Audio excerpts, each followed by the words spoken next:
ராம் நாராயண் ராம். யாருக்கு என்ன விருப்பம் இருந்தாலும் அதே சொல்லிக் கொண்டு இருக்கட்டும்.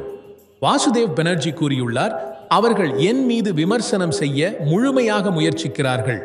விமர்சனம்தான் என் வாகனம். நான் இந்த விமர்சனம் மூலமாகவே என் பிரச்சாரத்தை நடத்துவேன். இதைவிட எளிய வழி வேறு எது இருக்கலாம்? நாங்கள் உண்மையில் வேலை செய்து கொண்டே இருப்போம்.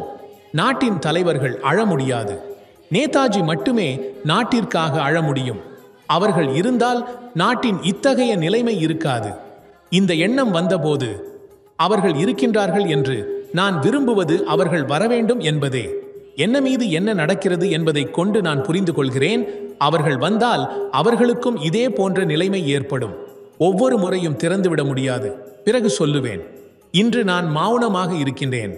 என் முன்னோர்கள் மகாபிரபு சைத்தன்யனின் வம்சத்தின்வர். அவர்கள் மிகப்பெரிய மாற்றத்தை கொண்டு வந்தனர். அவர்களின் இரத்தம் என் உள்ளே இருப்பதால் நான் கூட அதை செய்ய முடியும் என்று நம்புகிறேன். இதையே நான் எதிர்பார்க்கிறேன்.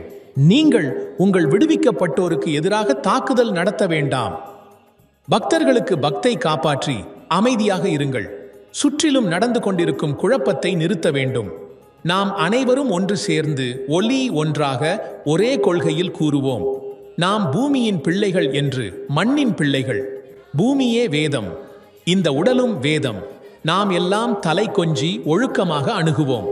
சிலர் நினைக்கிறார்கள் நான் தான் நேதாஜியை இங்கு கொண்டு வருவேன் என்று. அவர்களது எண்ணம் உண்மையாகும்.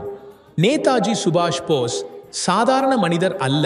அவருக்கு தனி ஆளுமை உள்ளது. அவர்களில் நாட்டுப்பற்று இருக்கிறது.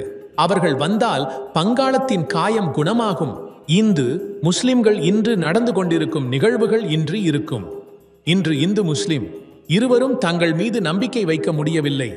இந்தியா வேறு நாட்டின் மீது அதிகாரம் செலுத்த விரும்புவதில்லை. இந்தியா அமைதியாக வாழ விரும்புகிறது. யாரோடு எதிர்மை போதாது.